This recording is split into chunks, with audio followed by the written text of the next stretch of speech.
Breaking news చూస్తున్నాం. YCP నేత మాజీ మంత్రి సిద్రి అప్పలరాజుకు పలాస కోర్టు 14 రోజుల జ్యుడిషియల్ రిమాండ్ విధించింది.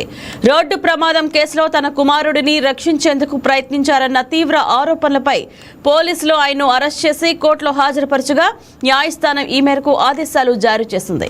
ఇటీవల అప్పలరాజు కుమారుడు ఆరవ్ నడిపిన బైక్ ఢీకొని దానయ్య అనే గొర్రెల కాపరి మృతి చెందాడు. ఈ కేసులో తన 18 ఏళ్ల కుమారుడిని కాపాడేందుకు అప్పలరాజు ప్రయత్నించారని పోలీసులు ఆరోపించారు. ప్రమాదానికి కారణమైన తన కుమారుడి స్థానంలో సిద్ధార్థ్ అనే మరో కుర్రాడిని నిందితుడిగా చిత్రీకరించేందుకు ఆయన యత్నించారని అభియోగాలు నమోదు చేశారు. అంతేకాకుండా మృతుడి కుటుంబాన్ని డబ్బుతో ప్రలోభపెట్టాలని చూశారని, కేసుకు సంబంధించిన కీలక సాక్ష్యాధారాలను తారుమారు చేసే దర్యాప్తును తప్పుదోవ పట్టించేందుకు ప్రయత్నించారని పోలీసులు తమ రిమాండ్ రిపోర్టులో పేర్కొన్నారు.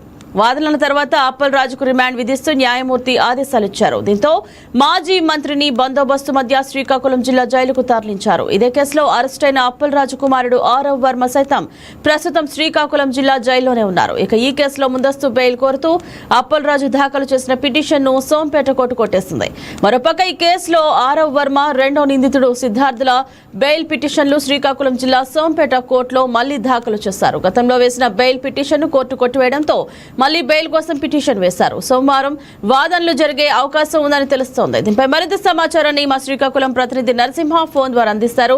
ఎస్ గుడ్ మార్నింగ్ నరసింహ, చెప్పండి. మాజీ మంత్రి సిద్రి అప్పలరాజు అరెస్టుకు దారితీసిన పరిస్థితులు ఏమిటి? ఏదైతే కాశీబుగ్గపట్నంలో గత నెల 10వ తేదీని చూసుకున్న రోడ్డు యాక్సిడెంట్ కారణ ప్రమాదంలో ఒక మాజీ మంత్రి సిద్రి అప్పలరాజు కుమారుడు హిట్ అండ్ రన్ కారణంగా ఒక వ్యక్తి గొర్రెల కాపరి దానయ్య అనే వ్యక్తి మృతి చెందడం జరిగింది. అయితే ఈ కేసులో మొదటిగా ఏదైతే మాజీ మంత్రి కుమారుడు యాక్సిడెంట్ చేసినప్పటికీ అతన్ని తప్పించే ప్రయత్నం మాజీ మంత్రి సిద్రి అప్పలరాజు ప్రయత్నించారు. దాంతో ఒక వేరే వ్యక్తి సిద్ధార్థ్ అనే యువకుడిని కూడా ఘటనలో నిందితుని చేస్తూ చూపిస్తూ మొదటిగా చూసిన పరిస్థితి ఉంది. ఆ వెంటనే సీసీ కెమెరాలు ఇవన్నీ పరిశీలించిన పోలీసులు వెంటనే అసలైన నిందితుని గుర్తించడం జరిగింది. ఈ కోణంలో ఏదైతే మాజీ మంత్రి సిద్రి అప్పలరాజును నిందితుడిగా చేస్తూ ఛార్జ్ షీట్ లో దాఖలు చేయడం జరిగింది. వెంటనే అరెస్ట్ చేసేందుకు అయితే ప్రయత్నించగా వరాడులో ఉన్న కుమారుడిని చెప్పడం జరిగింది. కానీ లాయర్ సమక్షంలో ఇది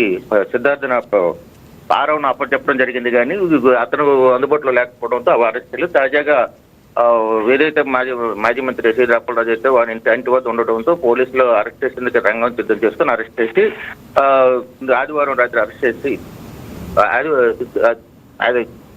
అరెస్ట్ చేసి వెంటనే వైద్య పరీక్షలు చేసి కోర్టులో హాజరుపడడం జరిగింది. ఈ క్రమంలో కోర్టు కూడా విచారించి అతనికి 14 రోజుల రిమాండ్ అయితే విధించడం జరిగింది. ప్రస్తుతానికి అతన్ని శ్రీకాకుళం జిల్లా జైలుకు తరలించి అక్కడ ఉంచడం జరిగింది. అయితే ఇప్పటికే బెయిల్ పిటిషన్ వేసుకున్నప్పటికే కోర్టు తిరస్కరించడంతో ఇప్పుడు అప్పలరాజు బెయిల్ వస్తుందా లేదన్నది సర్వత్రా చర్చనీయంగా మారింది. Indraja. Right, thank you Narasimha.